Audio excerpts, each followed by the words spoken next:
방위비 더 내라. 안 그러면 또 관세 폭탄이다. 트럼프 대통령의 이 노골적인 협박이 다시 한번 전 세계를 강타했습니다. 모든 사람들이 뻔히 알고 있었죠. 한국이 결국 또다시 굴복하고 돈을 내놓을 거라고요. 70년간 그래왔으니까요.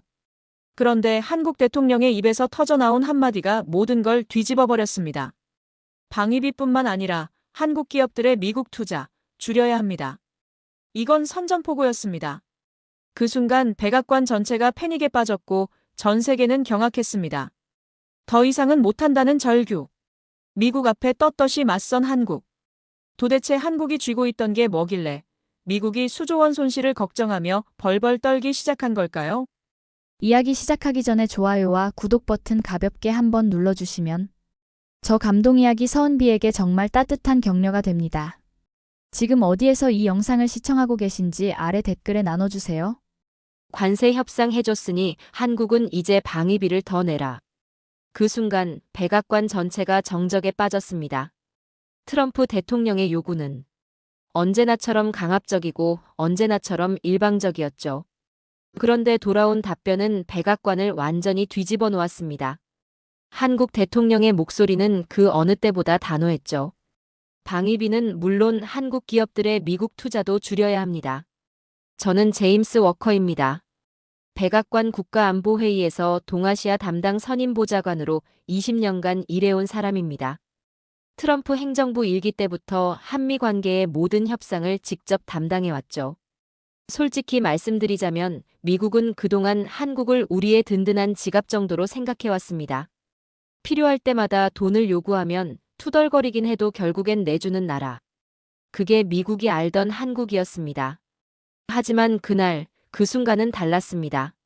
한국 대통령의 목소리에서 지금까지 들어보지 못한 무언가가 느껴졌거든요. 굴복이 아니라 대등함이었습니다. 공기마저 차가웠던 화요일 오후 백악관 웨스트윙 지하 시츄에이션룸의 분위기는 극도로 긴장되어 있었습니다. 두꺼운 방음벽으로 둘러싸인 이 비밀 회의실에는 미국 외교안보 라인의 핵심 인물들이 모여 있었죠. 타원형 테이블 주위에 앉은 국무장관, 국방장관, 경제보좌관들의 표정은 굳어 있었습니다. 국무장관이 자료를 검토하다 손에 쥐고 있던 펜을 떨어뜨렸고 그 금속성 소리가 정적을 깨뜨렸습니다. 국방장관은 두꺼운 안경 너머로 스크린을 뚫어져라 바라봤고 경제보좌관은 노트북 키보드를 급히 두드리기 시작했습니다. 회의실에 있던 모든 참모들이 서로를 바라봤습니다. 국무부 차관보가 먼저 입을 열었습니다. 한국이 투자를 줄인다는 게 무슨 뜻으로 느껴지나요? 한국 기업이 미국에 얼마나 투자하길래 저렇게 당당하게 정치적 협박을 하죠? 경제보좌관이 급히 자료를 뒤적였습니다. 그리고 띄워진 자료, 그제야 우리는 깨달았습니다. 한국 기업들이 미국에 얼마나 많은 돈을 투자했는지를요. 객관적인 숫자 앞에 우리는 할 말을 잃었습니다. 삼성, LG, 현대, 기아, SK. 이름만 들어도 아는 그 기업들이 미국 곳곳에 공장을 짓고 일자리를 만들고 기술을 가져왔습니다. 삼성의 텍사스 오스틴 반도체 공장만 해도 200억 달러 규모였습니다.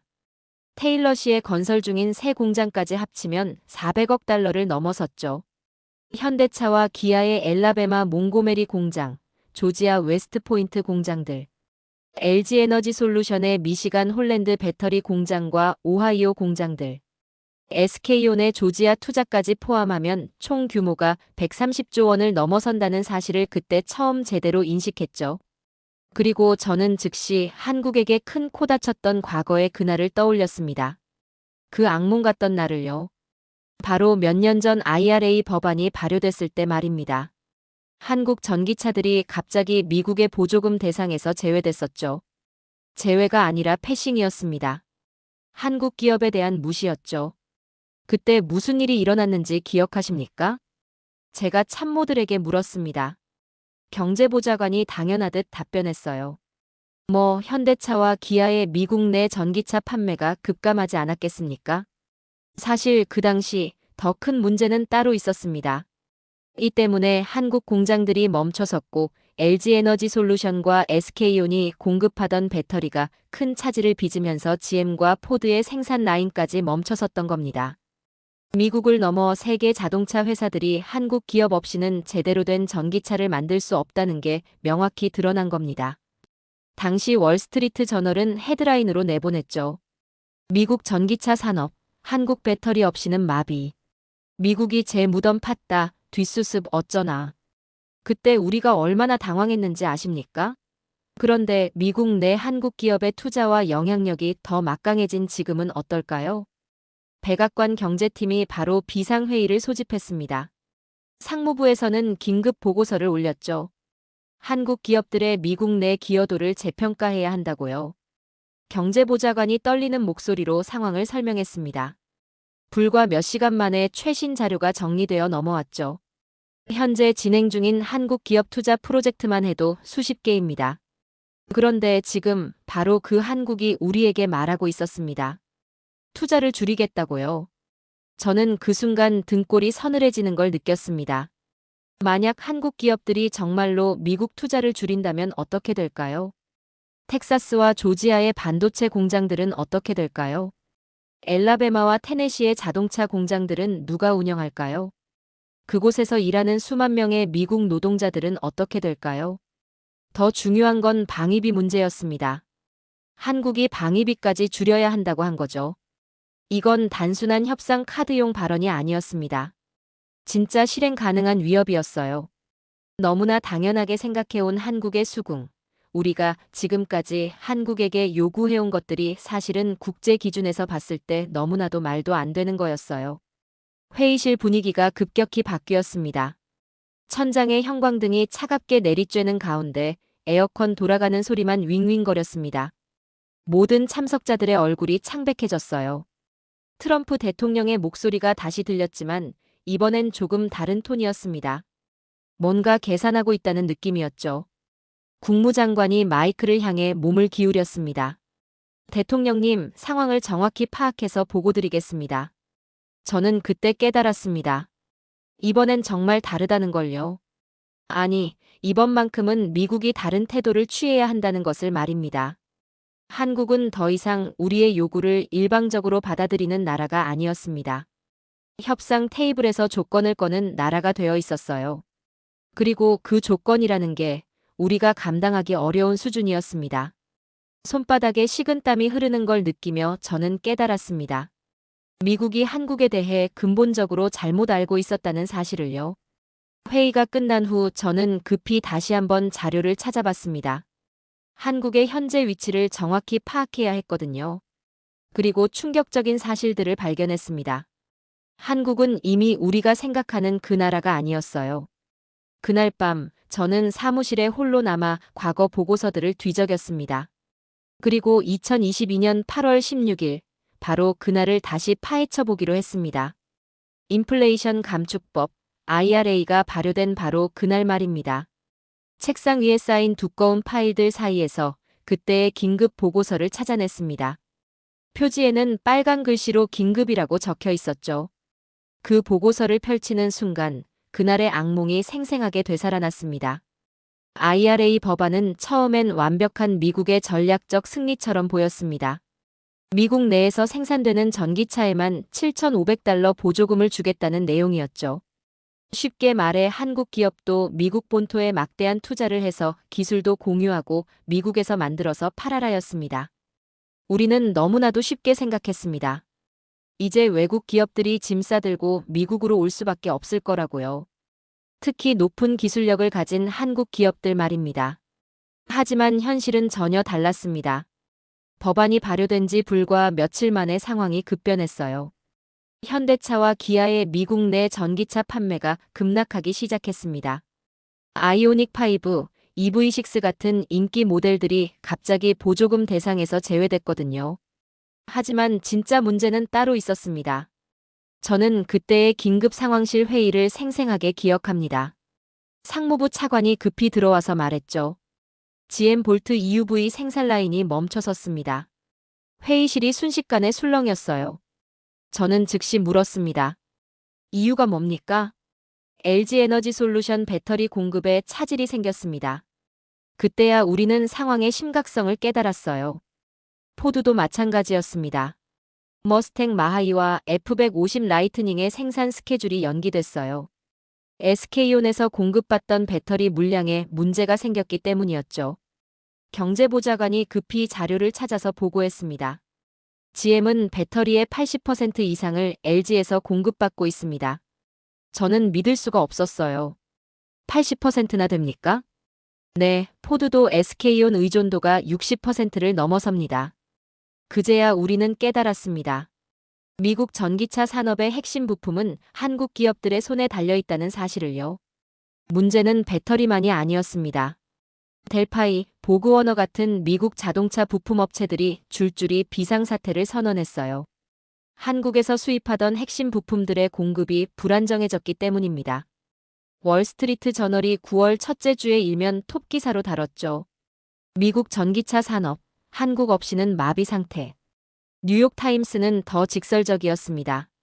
IRA의 의도치 않은 부작용, 미국 자동차 산업 발목 잡다. 저는 그때 처음으로 한국 기업들의 진짜 파워를 실감했습니다. 단순히 완성차를 만드는 수준이 아니었어요. 배터리부터 반도체, 디스플레이, 각종 전자부품까지. 미국 자동차 산업의 생태계 전체가 한국 기업들과 연결되어 있었던 겁니다. 상황은 더욱 심각해졌습니다. 10월에는 테슬라까지 문제가 생겼어요. 모델 Y의 일부 부품을 삼성 SDI에서 공급받고 있었는데 물량 조절에 차질이 빚어진 겁니다. 일론 머스크가 직접 트위터에 올렸죠. 공급망 다변화의 중요성을 절감한다. 대책이 필요하다. 하지만 다변화라는 게 말처럼 쉬운 일이 아니었어요. 한국 기업들이 20년 넘게 쌓아올린 기술력과 생산 능력을 하루아침에 다른 나라들이 대체할 수는 없었거든요. 11월에 들어서는 더욱 충격적인 상황이 벌어졌습니다. 포드의 CEO가 직접 백악관을 찾아왔어요. 그는 저에게 이렇게 말했습니다. 워커 보좌관, F-150 라이트닝 생산이 계속 지연되고 있습니다. 구체적인 이유가 뭡니까? SK온과의 배터리 공급 계약을 안정화시켜야 합니다. 그의 표정에서 절박함이 느껴졌어요. GM의 CEO도 마찬가지였습니다. 다음 주에 찾아와서 이렇게 강조했죠. LG 에너지 솔루션과의 파트너십이 GM의 전기차 전략에 필수적입니다. 저는 물었습니다. 다른 업체로 대체할 수는 없습니까? 현실적으로 불가능합니다. 기술력 격차가 너무 큽니다. 이건 다 같이 죽자는 겁니다. 그들의 말을 종합하면 결론은 하나였습니다. 한국 없이는 미국의 전기차 미래가 없다는 것이었죠. 그때부터 백악관 내부에서도 분위기가 바뀌기 시작했습니다. 국무장관이 저에게 말했어요.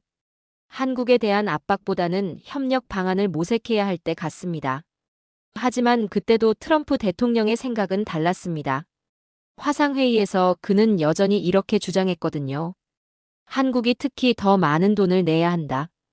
그리고 미국에 더 투자해야 한다. 우리가 보호해주고 있지 않나? 저는 코트라 자료를 급히 찾아봤습니다. 한국 기업들의 미국 투자 현황을 파악해야 했어요. 그리고 놀라운 사실을 발견했습니다. 삼성전자만 해도 텍사스에 170억 달러를 투자해서 반도체 공장을 짓고 있었어요. LG는 미시간과 오하이오에 총 26억 달러를 투입해서 배터리 공장을 건설했고요. 현대차는 조지아에 55억 달러, 엘라베마에 18억 달러를 투자했습니다. SK그룹은 조지아와 테네시에 총 22억 달러를 쏟아부었죠. 그때 제가 계산해본 총액이 300억 달러를 넘어섰습니다. 우리 돈으로 40조 원이 넘는 규모였어요. 더욱 충격적인 건 고용 창출 효과였습니다. 한국 기업들의 미국 내 직접 고용 인원이 15만 명을 넘어섰다는 보고서가 올라왔어요. 그 중에서도 제조업 분야가 10만 명 이상이었습니다. 공화당 지지 기반이 강한 남부 지역에 집중되어 있었죠. 조지아, 엘라베마, 테네시, 텍사스. 이 지역들은 모두 트럼프 대통령의 핵심 지지 기반이었습니다. 저는 그때 깨달았습니다. IRA 법안이 의도치 않게 한국의 전략적 가치를 더욱 부각시켰다는 사실을요. 한국 기업들을 압박할수록 미국 경제에 더 큰 타격이 돌아올 수 있다는 걸 증명해버린 겁니다. 지금 책상 앞에 앉아 그때의 자료들을 다시 보니 소름이 돋았습니다. 2년이 지난 지금 상황은 더욱 심각해졌어요. 한국 기업들의 미국 투자 규모가 130조 원을 넘어섰거든요. 삼성은 텍사스에 추가로 200억 달러 투자를 발표했고요. 현대차는 조지아에 전기차 전용 공장을 완공했습니다. LG와 SK는 미국 전역에 배터리 공장을 늘려가고 있어요. 저는 노트북을 열고 최신 데이터를 검색해봤습니다. 그리고 더욱 충격적인 사실을 발견했습니다. 지금 이 순간 한국 기업들의 미국 산업 기여도가 역사상 최고치를 기록하고 있다는 거였어요. 미국 전체 전기차 배터리의 70% 이상이 한국 기업에서 나오고 있었습니다. 반도체 분야에서도 삼성과 SK 하이닉스가 없으면 미국 IT 산업이 마비될 수준이었어요. 제 옆에 있던 동료가 물었습니다. 워커 보좌관, 이 자료들을 어떻게 해석해야 할까요? 저는 잠시 생각한 후 대답했습니다. 이건 단순한 투자가 아닙니다. 완전히 경제적 상호이종 관계죠. 그제야 저는 깨달았습니다. 오늘 한국 대통령이 던진 한마디에 진짜 무게를요. 투자를 줄이겠다는 말이 단순한 협상 카드가 아니라는 걸 말입니다. 미국 경제의 심장을 움켜쥔 나라의 경고였던 거죠. 그런데 정말로 우리를 당황하게 만든 건 따로 있었습니다. 또다시 한국 대통령의 언급이 백악관을 뒤흔들었죠. 여기서 어떻게 더 내죠? 방위비도 줄여야 합니다. 저는 지난 20년간 수많은 협상을 지켜봤지만 동맹국이 방위비 자체를 줄이겠다고 나선 경우는 처음이었습니다. 이건 이례적이었고 어쩌면 도발이기도 했죠. 다음 날 아침, 저는 급히 SMA 관련 자료를 찾아봤습니다. 방위비 분담 특별협정. 우리가 한국과 맺은 이 협정의 실체를 정확히 파악해야 했거든요. 국방부에서 받은 최신 보고서를 펼쳐보는 순간 저는 깜짝 놀랐습니다. 한국이 주한미군 유지비의 무려 77%를 부담하고 있었던 거예요. 2024년 기준으로 연간 13억 달러 규모였습니다. 저는 다른 동맹국들과 비교해봤습니다. 일본이 주일미군 유지비의 50%를 부담하고 있었고 독일은 겨우 18%만 내고 있었어요. 한국의 부담률이 압도적으로 높았던 겁니다. 더 충격적인 건 부담 항목이었습니다. 한국은 인건비, 시설비, 군사건설비까지 모두 부담하고 있었어요. 반면 독일은 시설 임대료 정도만 내고 있었습니다. 일본도 기지 운영비의 일부만 부담하고 있었죠. 저는 즉시 동료에게 물었습니다. 이 수치들이 정확한 겁니까? 네, 국방부에서 확인한 공식 자료입니다. 그럼 우리가 지금까지 한국에게 더 내라고 요구해온 게 솔직히 말하면 좀 과도했던 것 같습니다. 그때 저는 깨달았습니다. 우리가 한국의 실제 기여도를 제대로 평가하지 못했다는 사실을요. 더욱 놀라운 건 인프라 부담이었습니다. 평택기지, 오산기지, 군산기지 등 주요 미군 기지들의 건설비와 유지비 대부분을 한국이 부담하고 있었어요. 평택기지만 해도 한국이 110억 달러를 투입해서 건설했습니다. 이건 한국 돈으로 15조 원이 넘는 규모였어요. 저는 급히 언론 반응을 확인해 봤습니다. 워싱턴 포스트가 이미 기사를 내보냈더군요. 한국의 방위비 부담률, 동맹국 중 최고 수준. CNN도 마찬가지였습니다. 한국이 다른 어떤 동맹국보다 미군 주둔비를 많이 부담한다. 뉴욕타임스는 더 직설적이었어요. 한국의 방위비 분담이 일본, 독일을 훨씬 넘어선다. 미국 언론들이 한국의 높은 부담률에 주목하기 시작한 겁니다.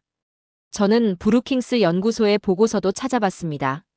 그들의 분석에 따르면 한국은 GDP 대비 국방비 지출이 2.8%로 나토 기준인 2%를 훨씬 넘어서고 있었어요. 독일이 1.5%, 일본이 1.2%인 것과 비교하면 상당한 차이였습니다. 더욱 흥미로운 건 한국 대통령의 과거 발언이었습니다. 저는 성남시장 시절 그의 기록을 찾아봤어요. 2020년 한 토론회에서 그는 이렇게 말했습니다. 방위비 분담의 구조적 불균형을 개선해야 합니다. 당시에는 야당 소속이었던 그가 여당 정부의 방위비 정책을 비판한 것이었죠. 한국만 일방적으로 부담을 늘리는 건 공정하지 않습니다. 그는 이미 그때부터 이 문제를 지적해왔던 거예요. 2021년에도 비슷한 발언을 했습니다. 동맹은 상호 이익에 바탕해야 하는데 지금은 한쪽으로 기울어져 있습니다. 저는 그제야 깨달았습니다. 오늘의 발언이 갑작스러운 게 아니라는 걸요. 그는 이미 오래전부터 이 구조적 문제를 지적해온 사람이었던 겁니다. CSIS의 분석가가 제게 전화를 걸어왔습니다. 워커 보좌관, 이번 한국의 발언을 어떻게 보십니까? 솔직히 예상치 못했습니다. 하지만 그들의 논리는 충분히 설득력이 있어 보입니다. 어떤 면에서 말입니까? 한국의 방위비 부담률이 다른 동맹국보다 월등히 높다는 점입니다. 그가 맞는 말이었어요. 헤리티지 재단의 보고서도 비슷한 결론이었습니다. 한국은 이미 충분히, 아니 과도하게 기여하고 있다. AEI의 전문가도 같은 의견이었죠. 미국이 한국에게 더 많은 부담을 요구하는 건 정당화하기 어렵다. 저는 점점 확신이 서기 시작했습니다. 이번 한국의 발언이 단순한 협상 전술이 아니라는 걸요. 정당한 문제 제기였던 겁니다. 더욱 놀라운 건 주한미군의 전략적 가치였습니다. 한국에 주둔하는 미군은 중국 견제의 최전선 역할을 하고 있었어요. 인도태평양 전략의 핵심 거점이기도 했습니다. 국방부 내부 보고서에 따르면 주한미군의 전략적 가치는 연간 500억 달러 이상으로 평가됐습니다. 한국이 13억 달러를 부담한다면 미국이 얻는 전략적 이익은 그보다 훨씬 크다는 뜻이었죠. 저는 동료와 이야기를 나눴습니다. 이런 상황에서 한국이 방위비를 줄이겠다고 한다면 우리로서는 상당히 곤란해질 것 같습니다. 왜 그런가요? 다른 동맹국들도 똑같이 요구할 수 있거든요. 그의 말이 맞았습니다. 일본이나 독일이 한국과 같은 수준으로 방위비를 줄이겠다고 나선다면 어떻게 될까요? 미국의 글로벌 전략 전체가 흔들릴 수도 있었습니다. 더욱 심각한 건 국내 정치적 파장이었습니다. 공화당 강경파들은 여전히 한국이 더 내야 한다고 주장하고 있었어요. 하지만 실제 데이터를 보면 그들의 주장에 근거가 없었습니다. 민주당에서는 이미 한국의 입장에 동조하는 목소리가 나오기 시작했어요. 하원 외교위원회 위원장이 성명을 발표했습니다. 한국의 기여도를 재평가해야 할 시점입니다. 상원에서도 비슷한 반응이었죠. 동맹국에 대한 과도한 요구는 오히려 관계를 해칠 수 있습니다. 저는 그날 밤 늦게까지 자료를 정리하며 깨달았습니다. 한국의 방위비 발언이 우리에게 던진 진짜 메시지를요. 이건 단순히 돈의 문제가 아니었습니다. 동맹의 본질에 대한 근본적인 질문이었어요. 과연 누가 누구를 보호하고 있는 것인지, 누가 누구에게 더 많은 이익을 주고 있는 것인지. 그런 질문들이 우리를 불편하게 만들고 있었습니다. 왜냐하면 답이 너무나 명확했기 때문이었죠. 그런데 트럼프 대통령의 목소리는 여전했습니다. 다음 날 아침 화상회의에서도 그는 변함없이 강경한 입장을 고수했어요. 한국이 방위비를 더 내야 한다는 건 변함없다. 하지만 미국 안에서는 반응이 완전히 갈라지기 시작했습니다. 저는 그날부터 언론 반응을 면밀히 추적했어요. 가장 먼저 움직인 건 CNN이었습니다. 오후 2시 뉴스에서 앵커가 이렇게 말했죠. 한국처럼 자주 국방 역량을 갖춘 동맹은 드물다는 게 전문가들의 분석입니다. CNN의 국제부 기자가 더 구체적으로 설명했어요. 한국의 방위비 부담률이 다른 동맹국을 압도한다는 사실이 새롭게 주목받고 있습니다. 저는 놀랐습니다. 미국 주요 언론이 한국의 입장을 옹호하기 시작한 거거든요. 뉴욕타임스는 더 나아갔습니다. 저녁 온라인판에 실린 사설에서 이렇게 썼어요. 이건 돈의 문제가 아니라 기여도의 문제다. 기사는 더욱 직설적이었습니다. 한국은 이미 공정한 목 이상을 부담하고 있으며 추가 요구는 정당화되기 어렵다. 워싱턴 포스트도 비슷한 논조였어요. 동맹국의 부담 분담은 능력과 기여도에 기반해야 한다. 동맹국의 부담 분담은 능력과 기여도에 기반해야 한다는 내용이었습니다. 하지만 보수 언론의 반응은 정반대였어요. 폭스뉴스에서는 여전히 한국을 비판했습니다. 저녁 프라임타임 진행자가 이렇게 말했죠. 한국이 버릇없이 굴고 있다는 게 솔직한 평가 아닙니까? 월스트리트 저널 사설도 마찬가지였어요. 미국의 보호를 받으면서 협상 조건을 내세우는 건 적절하지 않다. 뉴욕 포스트는 더욱 직설적이었습니다. 한국의 투자 중단 위협은 동맹 정신에 어긋난다. 저는 미국 언론이 이렇게 극명하게 갈리는 걸 처음 봤습니다. 진보 언론은 한국의 입장을 이해한다는 반응이었고 보수 언론은 여전히 비판적이었어요. 하지만 진보 언론에서 나온 한마디가 특히 인상적이었습니다. MSNBC의 한 패널리스트가 이렇게 말했거든요. 불편하지만 한국말이 옳다. 언론들이 계속해서 한국의 자주국방 역량을 언급하는 걸 보면서 저는 문득 궁금해졌습니다. 과연 한국이 실제로 어느 정도의 군사력을 보유하고 있을까요? 언론에서 말하는 자주국방 역량이라는 게 구체적으로 무엇을 의미하는 건지 알아봐야겠다는 생각이 들었어요. 동료가 제게 물었습니다.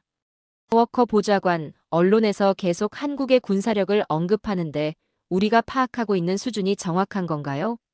솔직히 최근 데이터를 자세히 본 적이 없습니다. 그럼 한번 업데이트해 볼 필요가 있을 것 같은데요. 그의 말이 맞았어요. 저는 그때부터 한국의 실제 군사력을 다시 조사해 봤습니다. 시프리 자료에 따르면 한국은 세계 방산 수출 6위를 기록했어요. 이건 정말 놀라운 수치였습니다. 불과 10년 전만 해도 한국은 방산 수입국이었거든요.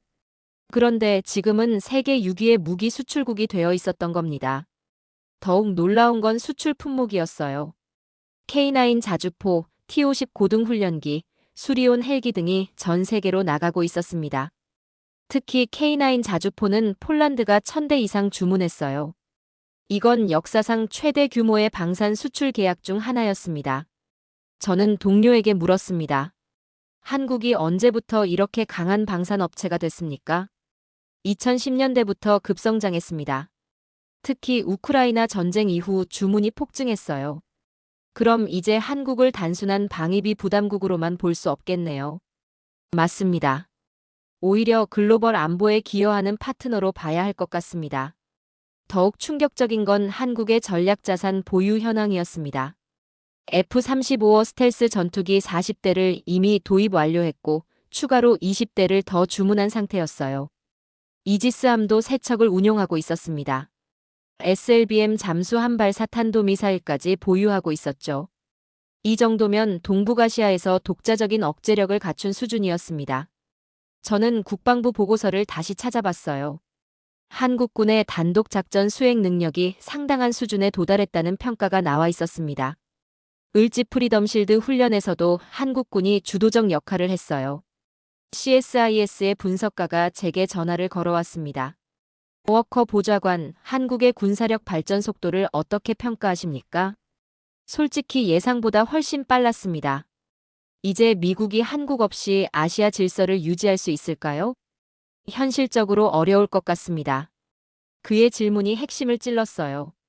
한국은 이제 단순히 보호받는 나라가 아니었습니다. 아시아 태평양 지역의 핵심 전략 파트너가 되어 있었던 거죠. 브루킹스 연구소에서도 비슷한 보고서를 냈어요. 한국은 미국의 인도태평양 전략에 없어서는 안 될 동맹국. 이런 분석들이 쏟아지기 시작했습니다. 더욱 흥미로운 건 한국의 투자국 지위였어요. 130조 원이 넘는 미국 투자뿐만 아니라 한국 기업들이 창출한 일자리가 20만 개를 넘어섰습니다. 특히 공화당 지지 기반인 남부 지역에 집중되어 있었어요. 조지아 주지사가 공개적으로 말했습니다. 현대차와 기아 없이는 조지아 경제를 상상할 수 없다. 텍사스 주지사도 마찬가지였어요. 삼성 반도체 공장이 텍사스를 글로벌 기술 허브로 만들었다. 이런 발언들이 나오기 시작했습니다. 공화당 내부에서도 균열이 일어나기 시작했어요. 하원의 한 공화당 의원이 조심스럽게 말했습니다. 한국의 기여도를 다시 평가해 볼 필요가 있을 것 같습니다. 상원에서도 비슷한 목소리가 나왔어요. 과도한 요구는 오히려 동맹 관계를 해칠 수 있습니다. 저는 그때 깨달았습니다. 미국 정치권과 언론이 한국을 바라보는 시각이 근본적으로 바뀌고 있다는 걸요. 더 이상 일방적으로 보호해주는 나라가 아니라 상호 의존하는 전략 파트너로 인식되기 시작한 겁니다. NYT의 또 다른 기사가 이를 잘 보여줬어요. 기술 기반 동맹국으로서의 한국의 가치가 재평가되고 있다. CNN도 특집 프로그램을 만들었습니다. 한국, 보호받는 나라에서 기여하는 나라로. 이런 변화들을 지켜보며 저는 확신했습니다. 이번 한국의 발언이 단순한 협상 전술이 아니라는 걸요. 미국이 한국에 대해 근본적으로 재고해야 할 시점이 온 거였습니다. 그리고 그 재고의 결과는 한국에게 훨씬 유리할 것 같았어요. 왜냐하면 사실과 데이터가 모두 한국의 편이었거든요. 그런데 진짜 놀라운 건 그 다음에 일어났습니다. 한국이 이번 SMA 협상 관련해서 완전히 다른 접근법을 들고 나온 거예요. 며칠 후 국방부에서 급히 올라온 보고서를 보고 저는 깜짝 놀랐습니다. 한국이 SMA 협상의 구조 자체를 바꿔야 한다고 제안한 거였어요. 지금까지는 미국이 총액을 제시하면 한국이 그 금액을 어떻게든 맞춰서 지불하는 방식이었습니다. 하지만 한국의 새로운 제안은 전혀 달랐어요. 전략자산 배치 비용, 훈련 비용, 인프라 유지비, 인건비 등 모든 항목을 투명하게 나누자는 것이었습니다.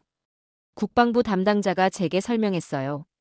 한국 측에서 모든 비용 항목의 세부 내역을 공개하자고 요구했습니다. 구체적으로 어떤 항목들 말입니까? 전략자산 배치비, 합동훈련비, 기지 운영비, 장비 유지비까지 모든 것을 말입니다. 저는 당황했어요. 지금까지 우리는 SMA를 하나의 덩어리로 묶어서 협상해왔거든요. 세부 내역을 일일이 공개한 적이 없었습니다. 한국도 그냥 총액만 받아들여왔고요. 그런데 이제 한국이 모든 걸 투명하게 하자고 나선 거예요. 더욱 놀라운 건 한국의 근거였습니다. 우리도 이제 전략 자산을 보유한 국가이니 상호 기여도를 정확히 계산하자는 것이었어요. 저는 급히 한국의 전략 자산 현황을 다시 확인해 봤습니다. F-35 스텔스 전투기 40대는 이미 완전히 작전 배치된 상태였어요.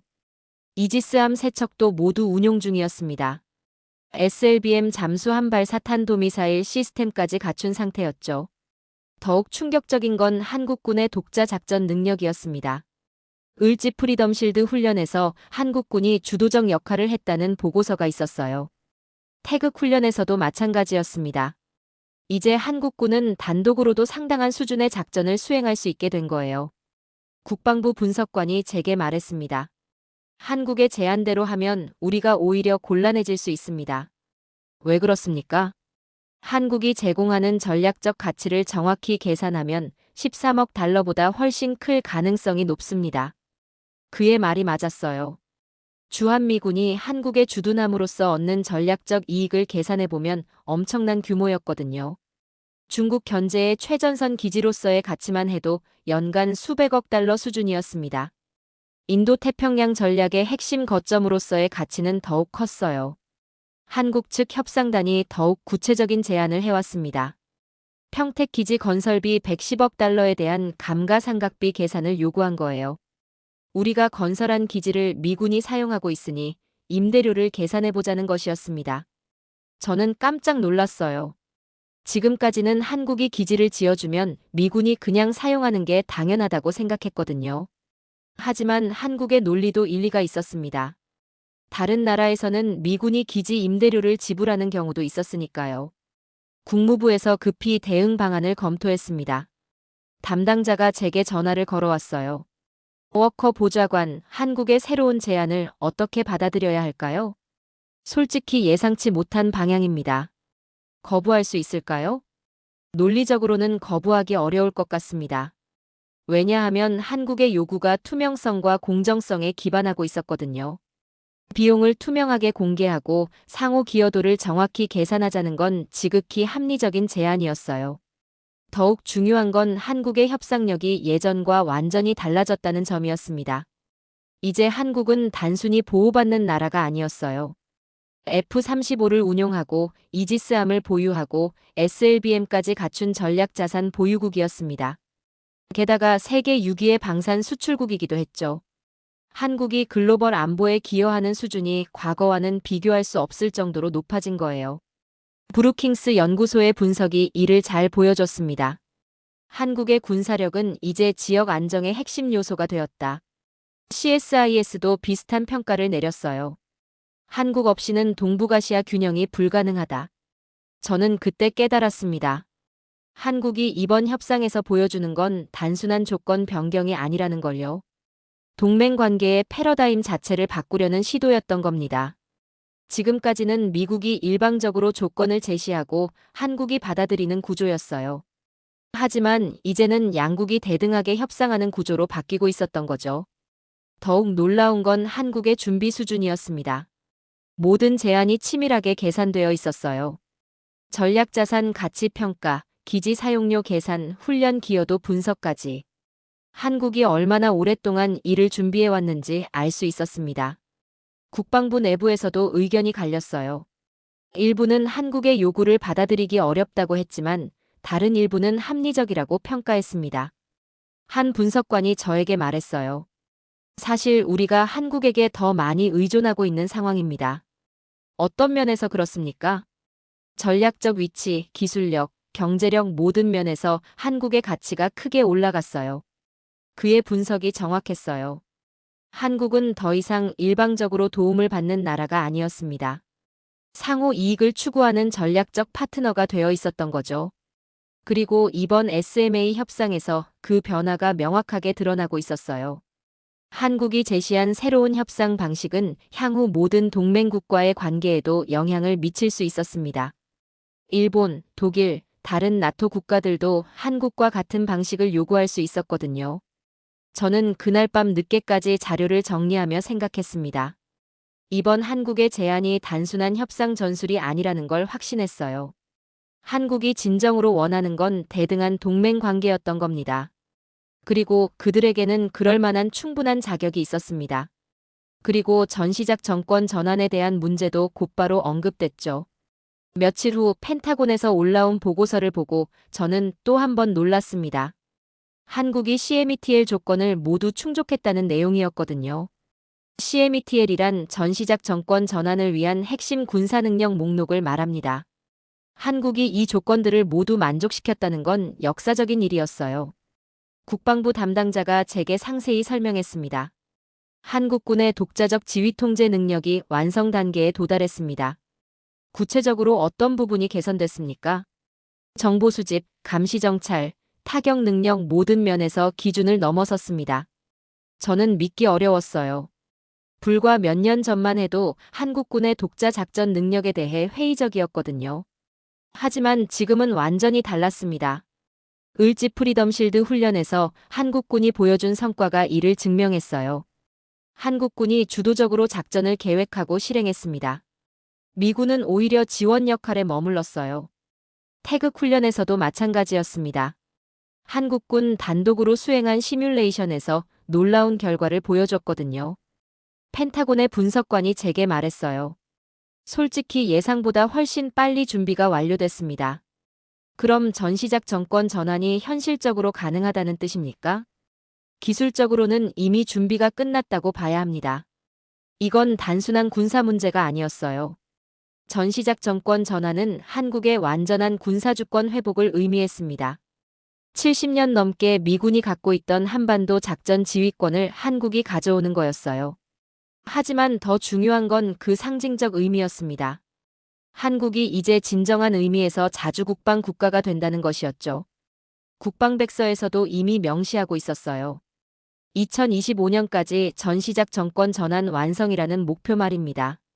저는 급히 다른 동맹국들의 사례를 찾아봤습니다. 일본은 여전히 미군의 상당 부분 의존하고 있었어요. 독일도 나토 체제 안에서 독자적 작전권이 제한적이었습니다.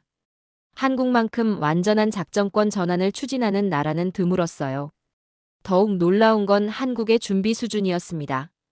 킬체인, 한국형 미사일 방어체계, 대량 응징 보복 등 삼축 체계가 거의 완성 단계에 있었어요.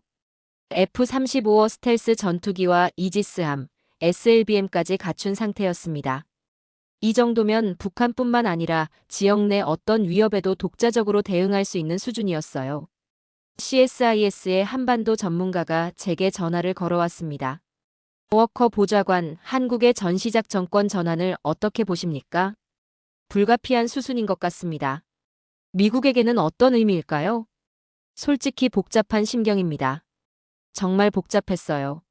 한편으로는 한국이 자립할 수 있게 된 걸 자랑스럽게 생각했지만 다른 한편으로는 미국의 영향력 감소가 걱정되기도 했거든요. 하지만 더 중요한 건 한국의 의지였습니다.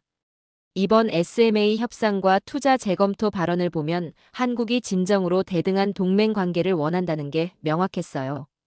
그리고 전시작 정권 전환은 그 핵심이었습니다. 브루킹스 연구소의 보고서가 이를 잘 설명했어요. 한국의 전시작 정권 전환은 동북아시아 안보 구조의 패러다임 변화를 의미한다. 실제로 그랬어요. 한국이 완전한 군사주권을 회복하면 한미동맹의 성격도 바뀔 수밖에 없었습니다. 수직적 관계에서 수평적 관계로 전환되는 거였죠. 국방부 내부에서도 이에 대한 논의가 활발했어요. 일부는 우려를 표했지만 다른 일부는 오히려 기회로 봤습니다. 한 고위 관계자가 제게 말했어요. 한국이 독자적 능력을 갖추면 우리 부담도 줄어들지 않습니까? 그런 면도 있죠. 게다가 더 강력한 파트너가 되는 것 아닙니까? 그의 말이 맞았어요. 한국이 독자적 방위 능력을 갖추면 미국 입장에서도 더 든든한 동맹국이 되는 거였습니다. 중국의 부상에 대응하는데도 훨씬 유리했어요. 하지만 전시작 정권 전환은 단순히 군사적 문제만이 아니었습니다. 이건 한국의 완전한 주권 회복을 상징하는 일이었어요. 군사주권, 경제주권, 외교주권이 모두 연결된 문제였습니다. 한국이 경제적으로는 이미 G20 국가가 되어 있었고 외교적으로도 중견국 역할을 하고 있었어요. 이제 군사적으로도 완전한 주권을 회복하는 거였습니다. 저는 그때 깨달았습니다. 오늘 한국 대통령이 한 말의 진짜 의미를요. 방위비와 투자를 줄이겠다는 발언이 단순한 관세 협상용의 전략 카드가 아니었던 거예요. 한국이 더 이상 종속적 관계를 원하지 않는다는 선언이었던 겁니다. 대등한 파트너로서 새로운 관계를 만들어가자는 메시지였어요. 그리고 전시작 정권 전환은 그에 대한 또 하나의 핵심이었습니다. 한국이 진정한 의미에서 자주국방을 완성하는 역사적 순간이었던 거죠. 아시아 태평양 지역에서 미국과 어깨를 나란히 할 수 있는 전략적 파트너로 발돋움하는 계기였어요. 저는 그날 밤 오랫동안 생각했습니다. 이런 변화가 미국에게는 어떤 의미일지를요. 분명한 건 예전처럼 일방적으로 요구할 수 있는 관계는 끝났다는 것이었습니다. 이제는 진정한 상호 이익에 기반한 동맹 관계를 만들어가야 했어요. 그리고 그 시작점이 바로 지금이었습니다. 그런데 트럼프 대통령은 여전히 포기하지 않았습니다. 일주일 후, 그는 다시 관세 카드를 꺼내들었어요. 이번엔 더욱 구체적이었습니다. 화상회의 스크린 너머로 그의 목소리가 울려 퍼졌습니다. 한국산 제품에 25% 관세를 매기겠다. 트럼프 대통령은 책상을 두드리며 자신만만하게 말했어요. 한국은 곧 굴복할 거야. 참모들은 조용히 그의 말에 고개를 끄덕였습니다. 지금까지 그래왔으니까요. 미국이 압박하면 한국은 결국 타협안을 내놓곤 했거든요. 하지만 이번엔 완전히 달랐습니다. 한국에서 돌아온 건 예상치 못한 무반응이었어요. 며칠이 지나도 아무런 연락이 없었습니다. 협상 요청도 타협안 제시도 심지어 항해 표명도 없었어요. 그저 침묵뿐이었습니다. 일주일이 지나서야 한국에서 단 한 줄짜리 메시지가 왔습니다. 우리는 기다리겠습니다. 그게 전부였어요. 트럼프 대통령이 당황하기 시작했습니다. 이게 뭔 소리야? 기다린다고? 참모들도 어리둥절했어요. 지금까지 경험해보지 못한 반응이었거든요. 보통은 한국에서 급히 대화를 요청하거나 타협안을 제시해왔는데 이번엔 정말 아무것도 없었습니다. 저는 그때 불안감을 느꼈어요. 한국의 침묵이 오히려 더 무서웠거든요. 며칠 후 상무부, 재무부, 국무부가 모두 나서서 관세 부과의 부작용을 분석했어요. 결과는 충격적이었습니다. 한국산 부품에 25% 관세를 매길 경우 미국 제조업체들의 생산 비용이 평균 18% 증가할 것으로 예상됐습니다. 전기차 가격은 대당 평균 12,000달러 상승할 것으로 분석됐어요. 더욱 심각한 건 대체제가 없다는 점이었습니다. 메모리 반도체 분야에서 삼성과 SK 하이닉스를 대체할 수 있는 업체는 전 세계에 없었어요. 배터리 분야에서도 LG 에너지 솔루션과 SK온의 기술력을 따라올 업체는 극히 제한적이었습니다. 트럼프 대통령이 다시 물었습니다. 그럼 우리가 손해라는 말인가? 국무장관이 솔직하게 대답했어요. 단기적으로는 확실히 그렇습니다. 회의실 분위기가 점점 무거워졌어요. 참모들의 표정이 어두워지기 시작했거든요. 더욱 당황스러운 건 한국의 계속된 침묵이었습니다. 아무런 요청도 제안도 없이 그냥 기다리고 있다는 것이었어요. 마치 시간이 자신들 편이라는 듯이 말입니다. 7월이 되면서 상황은 더욱 급박해졌습니다. 관세 발효 예정일이 다가오고 있었거든요.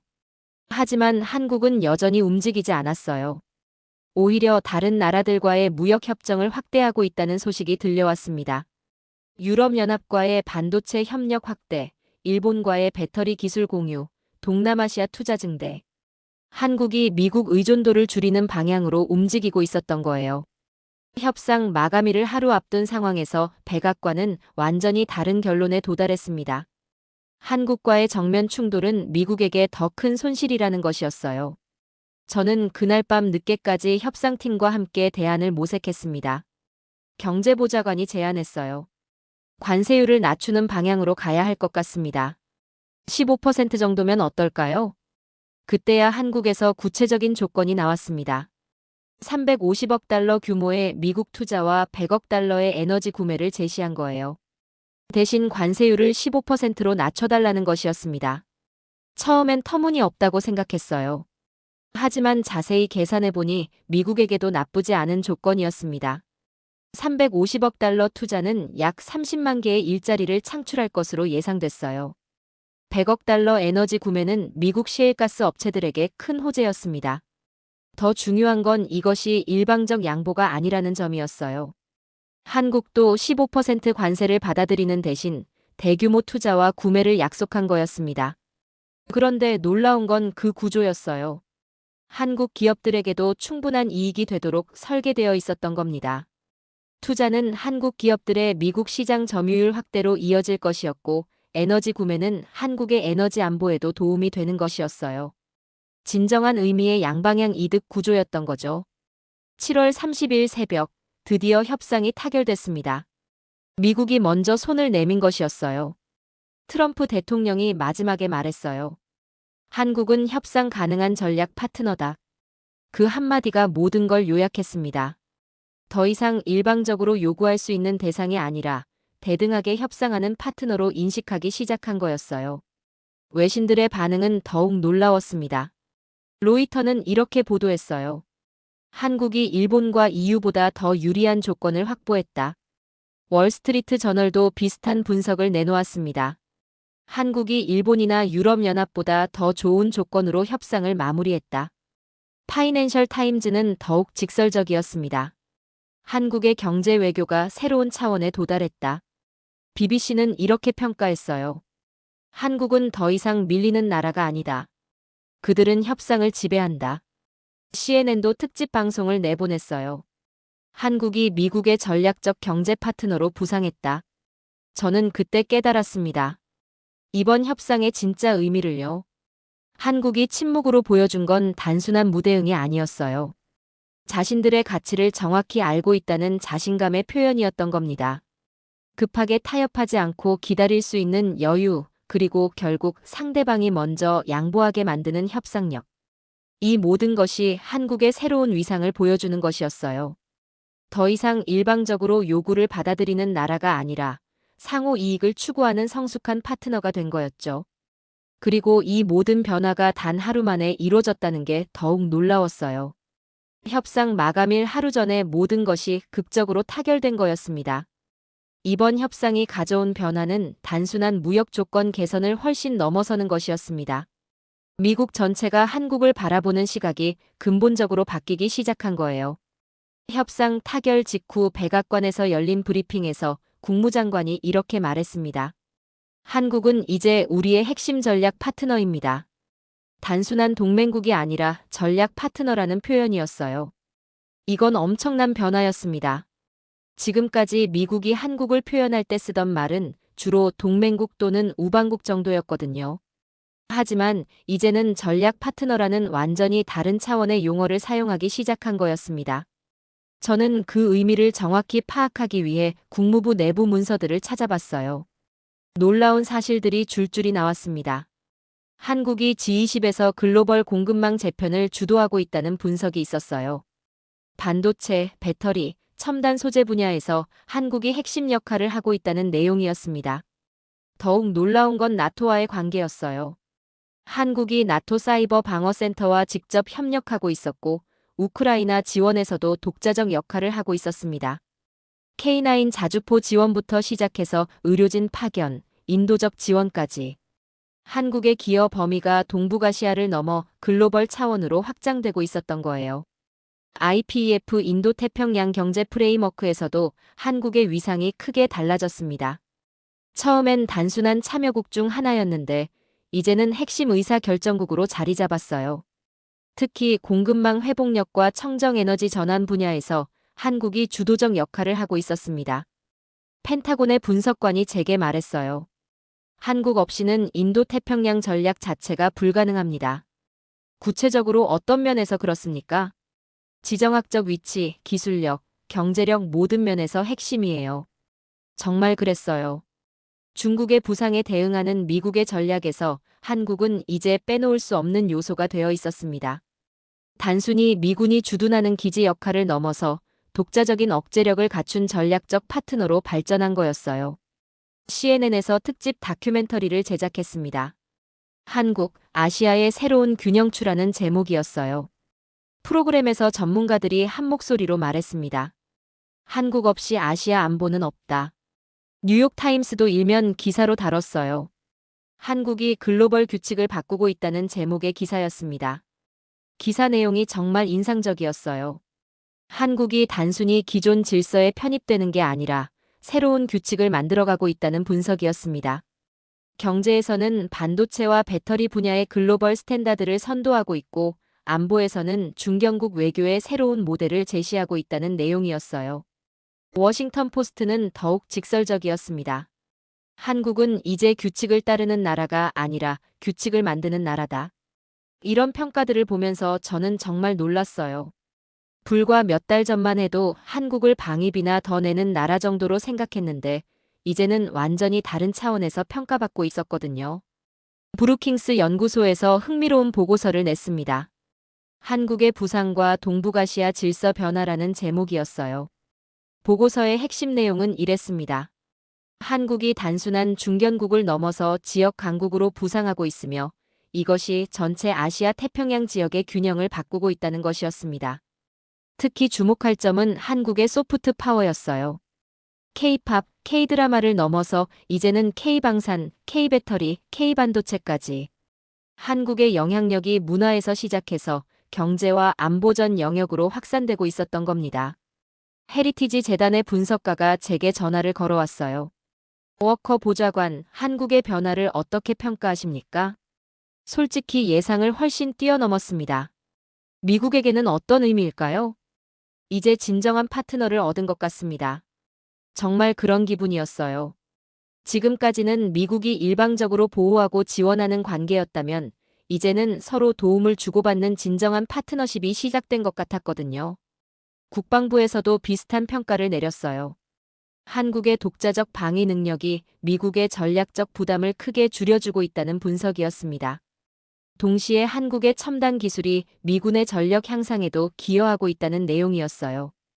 이제는 정말 상호 이익에 기반한 동맹 관계가 된 거였습니다. 더욱 놀라운 건 다른 나라들의 반응이었어요. 일본에서는 한국의 협상 방식을 벤치마킹하려는 움직임이 나타났습니다. 유럽연합도 한국과의 전략적 파트너십 강화를 공식 발표했어요. 한국이 보여준 새로운 협상 모델이 전 세계적으로 주목받기 시작한 거였습니다. 저는 그때 깨달았습니다. 이번 변화가 단순히 한미 관계만의 문제가 아니라는 걸요. 글로벌 질서 자체가 바뀌고 있었던 겁니다. 과거처럼 강대국이 일방적으로 규칙을 정하는 시대가 아니라 중견국들도 자신만의 목소리를 내고 영향력을 행사하는 새로운 시대가 열리고 있었어요. 그리고 한국이 바로 그 변화의 선도주자가 된 거였습니다. 엑시오스에서도 이를 주목했어요. 한국이 중견국 외교의 새로운 표준을 만들고 있다는 분석이었습니다. 압박에 굴복하지 않으면서도 상호 이익을 추구하는 성숙한 외교 방식이 다른 나라들에게도 영감을 주고 있다는 내용이었어요. 저는 그날 밤 오랫동안 생각했습니다. 한국의 이런 변화가 앞으로 어떤 미래를 만들어갈지를요. 분명한 건 더 이상 예전과 같은 일방적 관계로는 돌아갈 수 없다는 것이었습니다. 한국은 이제 진정한 의미에서 전략적 파트너가 되었고 미국도 그것을 인정할 수밖에 없게 된 거였어요. 그리고 이것이 바로 새로운 동맹의 시작이었습니다. 방위비를 줄이겠다는 말 한마디는 이제 협상력의 문제가 아니라 정체성의 선언이었습니다. 한국은 더 이상 일방적으로 요구를 받아들이는 나라가 아니었습니다.